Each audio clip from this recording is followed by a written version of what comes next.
Perfecto, entonces vamos a empezar con la primera de las preguntas, ¿vale? Que es un poco para ver el interés y para moldar un poco el mensaje de la jornada al tipo de interés que tenéis en este tema, ¿no? Vuestro interés en IFRS 9 se debe a, y tenéis que elegir entre el rojo, el azul, el naranja o el verde, ¿vale? Estoy trabajando en estos temas, tendré que trabajar en estos temas, me impactará indirectamente o por cultura general.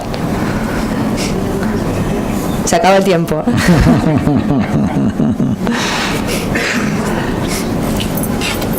Pues perfecto. Bueno, la mayoría, al final estamos básicamente aquí gente que estamos trabajando en estos temas, fundamentalmente que tendremos que trabajar o que estamos trabajando en estos temas, ¿vale? Que eso es interesante, pues también que nos conozcamos entre todos, porque al final somos gente que compartimos un poco los mismos problemas, ¿no? Para los próximos meses.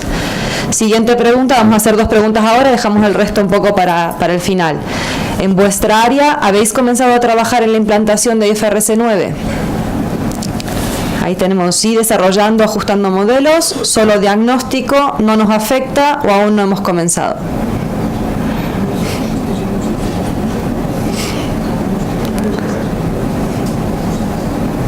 Aquí estamos siendo más rápidos, tenemos más respuestas. Vale. Y aquí la mayoría, y es un poco tenemos un poco repartido, ¿no? Hay gente que estamos ya desarrollando, ajustando modelos, hay muchos que hemos hecho solo diagnósticos y la mayoría, o el porcentaje no es la mayoría, el porcentaje más alto está en equipos que todavía no hemos comenzado a trabajar. Y ese es el principal factor de riesgo que tenemos hoy en día sobre la mesa, ¿no? Y un poco en línea con lo que estamos viendo de las evaluaciones que están haciendo los distintos organismos supervisores, ¿vale? Hace 6 meses, sí, creo que ya tenemos la presentación bien puesta, vale. Hace 6 meses, más o menos, hicimos unas jornadas donde hablábamos sobre la circular 4/2016 y entiendo que todavía muchos de nosotros en el sector financiero estamos trabajando en terminar de ajustar la 4/2016 y ver que el impacto contable para cierre de año pues sea el que tiene que ser, ¿no? Y esto está haciendo, en muchos casos, creo que no dediquemos el tiempo que tenemos que dedicar o la intensidad de trabajo que deberíamos dedicar al tema de IFRS 9 que entra en vigor el 1 de enero de 2018, ¿no? La IFRS 9, contábamos también hace 6 meses, sigue un poco la misma tendencia de la circular actual, meter todavía más modelos y más trabajo interno en las entidades en cuanto al cálculo de provisiones. Seguimos con el mismo un poco paradigma de cambio en el enfoque de calcular provisiones, de un enfoque que era directamente aplicar unos porcentajes que nos daba la normativa a un enfoque de modelizar, ¿no? En la circular teníamos unas exigencias en cuanto a unas ciertas carteras que sí o sí teníamos que modelizar, que eran las carteras sujetas a provisiones individualizadas. Ahora, como nos contaba también José Antonio recién, pues básicamente todo lo que es Stage 2 y Stage 3 sí o sí hay que modelizarlo. ¿Qué es lo que estamos viendo? ¿Qué es lo que ha dicho el supervisor? Pues que al final tenemos que esperar también hasta cierto punto, tenemos un factor de incertidumbre que es cómo la normativa, como el Banco de España va a terminar de trasladar lo que es la IFRS 9, ¿no? Lo que se ha dicho es que va a haber un efecto, una transición de esta etapa 1 que tenemos con la circular 4/2016 a una etapa 2 que es la IFRS 9, donde básicamente los stages, la definición de Stage 1, Stage 2 y Stage 3 estaría más o menos alineada con lo que tenemos ahora, pero ya después vamos a entrar un poco más en detalle de que no del todo alineada. ¿Vale? Sí que hay cuestiones que a lo mejor hay que seguir trabajando y hay que identificar sobre todo qué es lo que va en el Stage 2, ese sector o ese grupo de préstamos que tienen un incremento significativo del riesgo, y luego también el tema de las coberturas, los niveles de cobertura, donde lo que nos han dicho es básicamente que lo que van a hacer, o lo que se va a hacer es actualizar los porcentajes. O sea, si bien la normativa deja abierta la posibilidad, la NIF 9 deja abierta la posibilidad de que una entidad pueda utilizar soluciones prácticas para medir las pérdidas crediticias esperadas, esas soluciones prácticas no son necesariamente soluciones prácticas que te da el regulador de un porcentaje, sino es en base a la experiencia que tiene la entidad de pérdidas en el pasado. Entonces, esa modelización, pues no está del todo claro que con unos porcentajes de soluciones alternativas o soluciones prácticas que dé el supervisor estemos siendo del todo compliant o estemos cubriendo con las exigencias de la NIF 9, ¿no? Entonces ahí tenemos que un poco ver cómo se va a trabajar. ¿Qué es lo que tenemos un poco? Esto ya lo ha contado José Antonio, ¿no? La NIF 9 al final se basa en dos partes, donde nos estamos centrando en una segunda, que es la parte donde nosotros tenemos más capacidad de proveer ayudas y soluciones, que es la parte de provisiones. Hay una parte también de clasificación de activos y pasivos, que es una parte más contable, y es una parte que en las evaluaciones también de la EVA que se ha hecho tampoco parece que genere grandes tensiones en cuanto al impacto que puede tener en las entidades. Donde nos estamos centrando es en la determinación de las necesidades de provisiones, que aquí sí que tenemos mucho trabajo que hacer, tanto para la clasificación de activos según el grado de deterioro, la determinación de si un activo va a un Stage 1, Stage 2 o Stage 3, y en el cálculo de las pérdidas esperadas, tanto a un año vista para el Stage 1 o a la Lifetime para los Stages 2 y 3. Ahora entramos un poquito más en detalle, bueno, David va a entrar más en detalle en cómo calculamos esos parámetros, ¿no?, que tenemos que usar para ese cálculo de pérdidas esperadas. ¿Qué conceptos, por resumir, son los más importantes dentro de esta normativa nueva que se nos viene? Básicamente 3 pilares que cambian totalmente el paradigma que teníamos antes, ¿no? Un pilar que es la modelización lifetime, que no tiene nada que ver con los parámetros que tenemos hoy en día de 12 meses, ojalá tuviéramos 12 años, de 12 meses vista, ¿vale? El tema de información forward looking, que es ligada un poco al concepto de parámetros point in time y no medias del ciclo, o sea, parámetros que estén ajustados a la realidad actual hoy para este año y prevista para los próximos años, ¿vale?, teniendo en cuenta pues mis previsiones económicas que voy a tener para los próximos años para poder hacer ese cálculo de la pérdida esperada lifetime. Y luego el tema de hablar el principal concepto, hablar de pérdida esperada, ¿no?, que ahora supuestamente lo que estamos aplicando es más un modelo de pérdida incurrida y no un modelo de pérdida esperada, con lo cual el tema es tener que hacer simulaciones de eventos con probabilidades de ocurrencia de esos eventos, pues cambia totalmente la forma de hacer cálculo de provisiones respecto de lo que teníamos hoy en día. Estos 3 elementos son los que también ha identificado la EVA en su análisis que ha sacado hace algunas semanas para evaluar la situación en la que están las principales entidades europeas, ¿no? Se ha hecho un análisis donde ha identificado que las claves de la circular es una estimación point in time, o sea, la estimación de los parámetros ajustados a cada momento de ciclo y no medias del ciclo, como son los parámetros regulatorios. Una estimación de PDs, bueno, PDs no solo PDs, sino también EAD y LGD lifetime, ¿vale? A toda la vida, pero esto también está un poco en duda, ¿no?, que es el concepto de lifetime, pero unos parámetros lifetime y no a 12 meses. Y luego el tema de que la EAD y la LGD no son neutrales, o sea, no son neutrales los que tenemos ahora para IRB. O sea, las entidades que tienen métodos IRB, las EADs y las LGDs tienen una serie de restricciones, techos, ajustes conservadores que a efectos de provisiones no necesariamente tienen que aplicar. Con lo cual, los parámetros, aun cuando tuviéramos parámetros de PDs, EADs y LGDs regulatorios, esos mismos parámetros no se pueden aplicar en cálculo de provisiones. Hay que hacer ajustes sobre esos parámetros para poder ir a provisiones, y no solamente en la PD, ¿vale?, que es donde la mayoría de las entidades entiendo que están más concentradas trabajando, también en la EAD y también la LGD.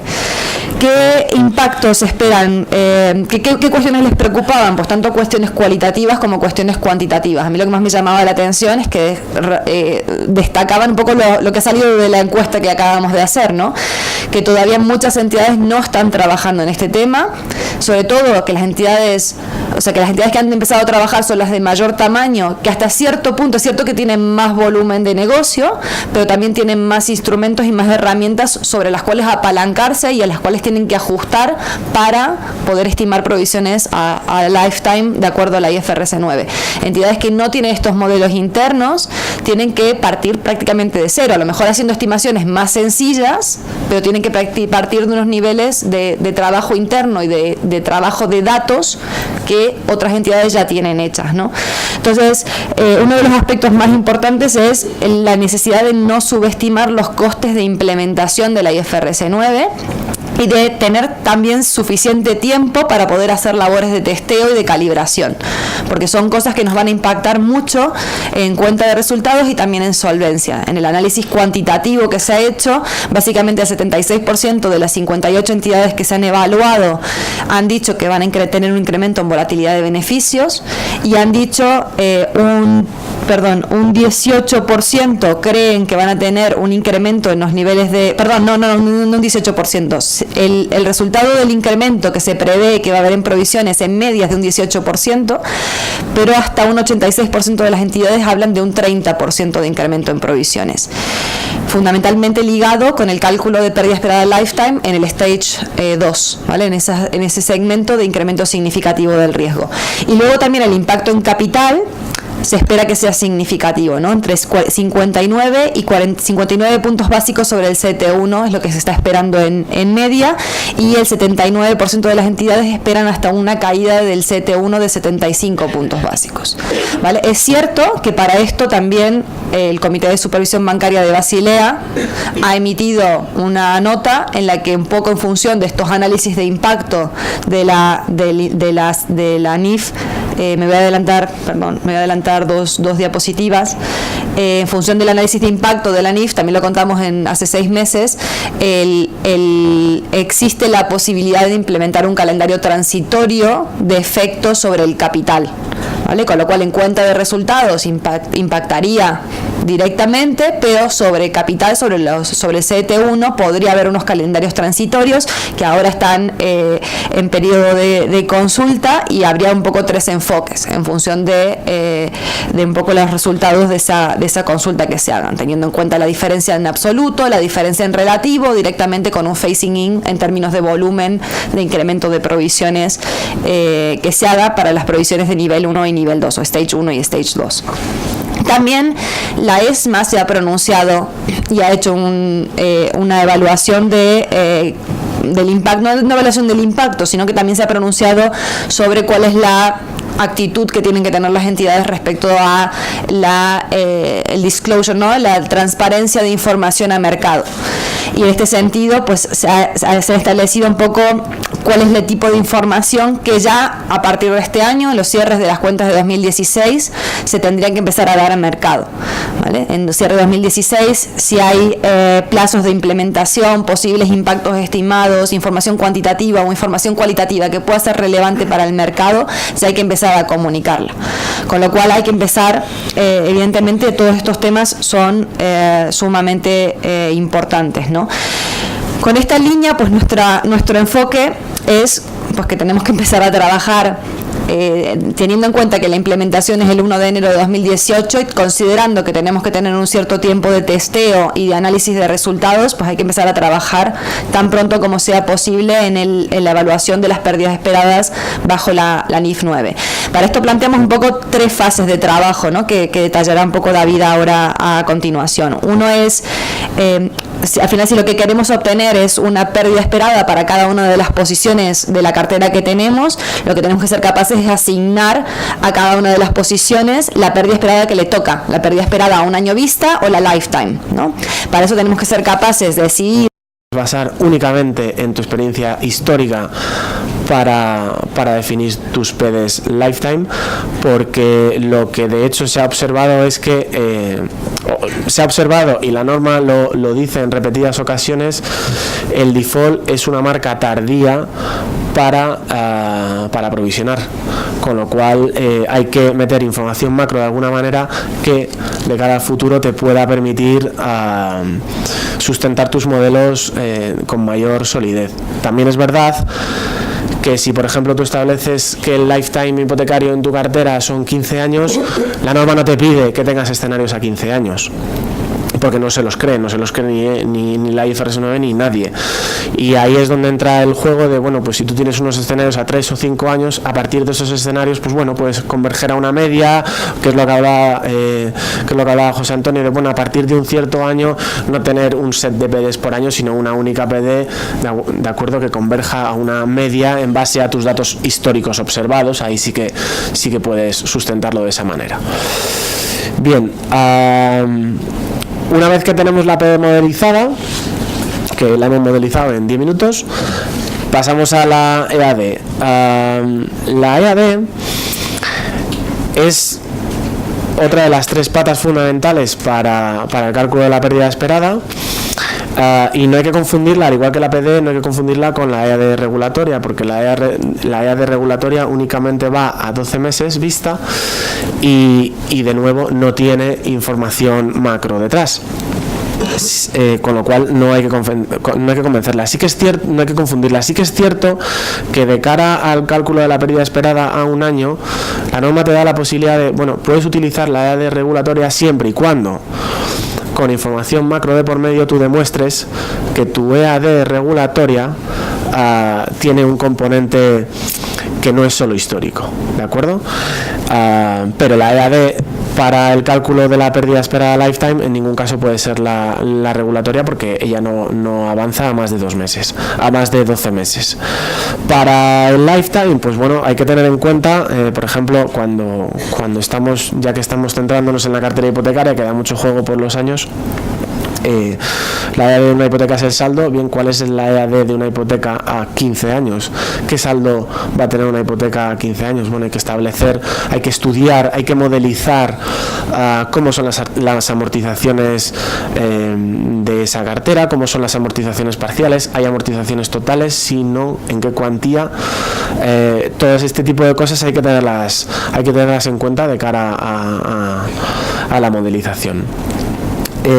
Aquí no me voy a detener más porque creo que no es necesario profundizar más, y pasamos a la LGD, que es en la tercera pata de la modelización. Y aquí de nuevo pensad un poco en cómo hemos considerado la PD, las series históricas de FDO, cómo vamos a impactar la macro en esas series históricas, etcétera. Pues aquí, cuando tenemos datos históricos que sustenten los modelos, al final es trabajar y considerar las carteras del mismo modo, pero hablando de recuperaciones. Es decir, si somos capaces de segmentar las carteras, eso que hablábamos de extracción de muestras históricas, segmentación de carteras por loan to value o lo que sea. Si somos capaces de segmentar las carteras de ese modo, nosotros vamos a ver que históricamente el perfil de recuperaciones de una hipoteca con un loan to value de 60 que ha hecho default es bastante diferente al perfil de recuperaciones de una hipoteca que tiene un loan to value de 90. Esos perfiles diferenciados de recuperaciones son los que van a sustentar mi LGD, ¿de acuerdo? En esos perfiles son donde habrá que meter los factores macros para ver si esa recuperación que yo he observado en el tiempo, espero que sea en el mismo nivel o varíe de nivel. Es decir, por eso hablábamos aquí de un tratamiento similar al expuesto en la PD, ¿de acuerdo? Esos 3 momentos que hablábamos de muestras históricas, las segmentamos y metemos la macro al final. ¿Y qué pasa? Igual que de cara a la modelización de la PD, si no tenemos la base, que son las frecuencias de default observadas, por lo que sea, porque a 3 años vista no somos capaces de tener ciertos drivers uniformes, con lo cual no tengo mucha profundidad histórica, o por el motivo que sea, pues habrá que recurrir de nuevo, o primero, pues no segmentemos mucho la cartera, porque a lo mejor si por el motivo que sea cierta población tiene problemas, pues segmentemos, tengamos una visión más general de cartera, que seguramente los departamentos de recuperaciones, etcétera, tengan datos históricos que puedan sustentar mis modelos, ¿vale? No seamos tan granulares en esa segmentación de las carteras y vayamos un poco más a punto gordo, ¿de acuerdo? Aquí, de nuevo, cuanto menos tengamos, más punto gordo tendremos que hacer, pero algo histórico debemos sustentar, ya sea en mis propios datos o en información regulatoria que la entidad provea al supervisor o lo que sea. ¿De acuerdo? Entonces, ya tenemos la PD, la EAD y la LGD modelizadas. Con lo cual, iba a pasar ya a la parte de la segmentación, pero no. No os emocionéis con el tema de las excepciones, ¿vale? Porque yo lo quería poner en mayúscula, pero no me dejaron. La norma habla de, bueno, sí, esto es muy complicado, esto es muy general, esto todo lo que tú quieras. Puedes aplicar ciertas excepciones en ciertas carteras, pero al final lo que te dice es, pero no te pases, porque primero, si utilizas excepciones, voy a poner más la lupa en ti, y al final, si tú tienes que demostrarle al supervisor, si tú tienes que sustentar tus modelos del modo que sea, cuando utilices excepciones vas a tener que sustentarlo más. Por eso hablamos aquí de uso limitado y mayor escrutinio por parte de los supervisores, así que cuidado con el uso de estas excepciones. Básicamente son 3. Primera habla de carteras con riesgo de crédito bajo, en la cual todo puede ir por Stage 1. ¿Qué facilidad o qué simplificación supone esto? Bien, si una entidad es capaz de demostrar que una cartera en concreto tiene un riesgo de crédito bajo, esa cartera en concreta yo no necesito guardar PDs en originación, porque no necesito medir si hay un incremento significativo del riesgo, porque nada va a ir al Stage 2, todo va a ir por Stage 1. Esto es una simplificación técnica muy grande. Hablábamos antes de, oye, para las hipotecas tengo que guardar PDs a 15 años. Bien, pues si a mí me dan la posibilidad de que una cartera en concreto me dé igual cómo ha sido originada la operación, me dan igual PDs a 1, 2, me dan igual esas PDs. La simplificación técnica es grande y esto supone un subidón para estas carteras, pero no lo utilicéis mucho. La siguiente es carteras con riesgo de crédito máximo. ¿Qué quiere decir esto? También esta simplificación supondría no tener que guardar las PDs de originación, que al final es el mayor problema que supone este cambio de normativa, que de pronto tienes que guardar PDs a 40 años cuando nunca había guardado ni una PD. ¿Vale? ¿Y qué es esto de carteras con riesgo de crédito máximo? Bien, pues son carteras en las cuales, si la entidad demuestra que a partir de un umbral, si tú cruzas ese umbral de PD,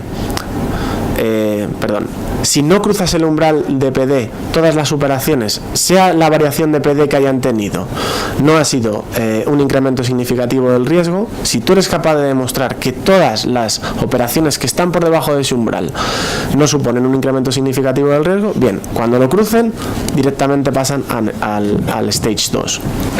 De nuevo, no necesito guardar esas PDs de originación. Es como, oye, ¿cuál es tu PD residual lifetime para una operación en concreta? X. ¿Está por encima del umbral? Sí, directamente provisionas lifetime. ¿Está por encima del umbral? No, pues provisionas a 12 meses y se acabó. No necesita este problema que, por ejemplo, os he contado de las refinanciaciones, no lo tendrías.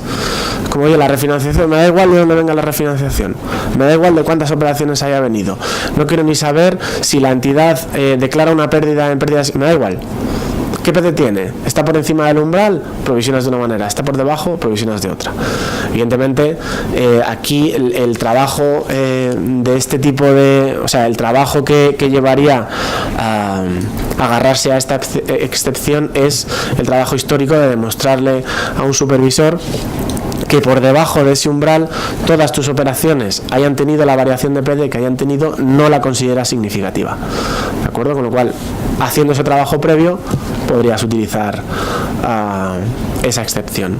Y la última es la más peligrosa, porque habla de, bueno, tú puedes catalogar una operación que está en el Stage 1 como perteneciente al Stage 2 si tiene una mora superior a 30 días. ¿Por qué digo que es la más peligrosa? Porque, como os he dicho antes, la IFRS 9 repite por activa y por pasiva que la marca de incumplimiento es una marca retardada y que capta la pérdida más tarde que lo que debería. Por eso ahora vamos por pérdida esperada y no por pérdida incurrida. ¿De acuerdo? O sea, lo que la norma espera es que esta excepción no sea utilizada nunca. Porque al final lo que tú estás diciendo es bien, me parece muy bien tu norma, me parece muy bien que digas que el default es retardado, pero yo voy a marcar únicamente operaciones para provisionarlas a 12 meses en el Stage 2 si son irregulares 31-60 en adelante. ¿De acuerdo?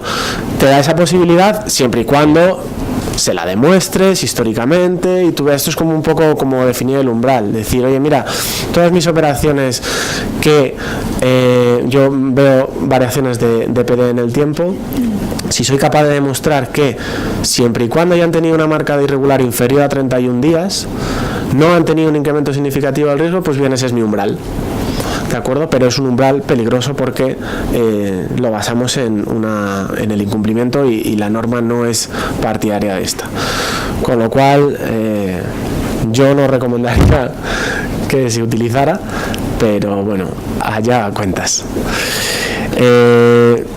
Bien, ya tenemos nuestros modelos a toda la vida para todas las carteras de la entidad y ahora vamos a segmentar los activos. De nuevo aquí, os repito, vamos a segmentar las operaciones, porque la segmentación es a nivel operación, como os he dicho con anterioridad.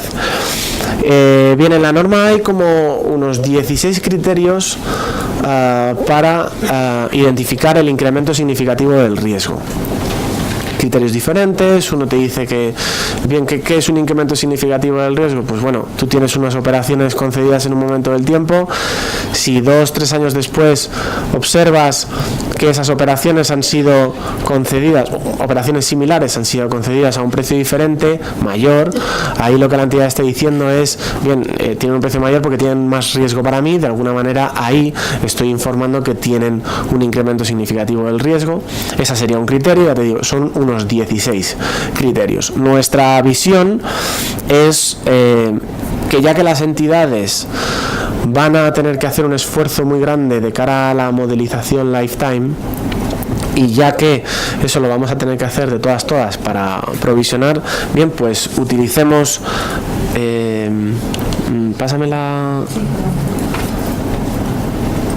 utilicemos la PD para establecer ese incremento significativo del riesgo. ¿De qué manera? Pues de este modo que os explico aquí. Yo tengo una operación X concedida en el momento que tenéis ahí como reconocimiento inicial y soy capaz, porque ya tengo mis modelos lifetime, soy capaz de construir ese set de PDs a toda la vida residual de esa operación. Esas son mis PDs de originación. En el momento de la originación ya tengo que provisionar a 12 meses y se acabó. Pasa un tiempo y llegamos a una nueva fecha de análisis, 2, 3, 4 años después o lo que queramos. ¿Qué tenemos que hacer? Pues tenemos que ver cuál es el nuevo set de PDs para esa operación, de nuevo hasta iba a decir hasta el vencimiento, pero no, de nuevo hasta lo que hayamos entendido como lifetime para esa tipología de operaciones, y obtengo la línea de puntos discontinua azul que veis en el gráfico. Bien, ¿cómo sabré si ha tenido un incremento significativo del riesgo o no? Pues comparando las PDs residuales que me quedan vivas, digamos. Es decir, comparo la línea naranja y la línea azul entre las dos líneas discontinuas grises, que son el tiempo de vida residual que le quedan a la operación. Habrá que definir a qué umbral establezco yo si ha habido un incremento significativo del riesgo o no. Es decir, si ha habido una variación de PD de un 10%, eso es significativo. Ha habido una variación de PD residual de un 5%, eso es significativo. Bueno, pues habrá que calibrar por cartera qué es significativo y qué no lo es. ¿De acuerdo? Una vez que tengamos esto calibrado, pues ya tendremos un criterio basado en macro y basado en historia, que es lo que te pide la normativa, para establecer si hay incrementos significativos del riesgo o no.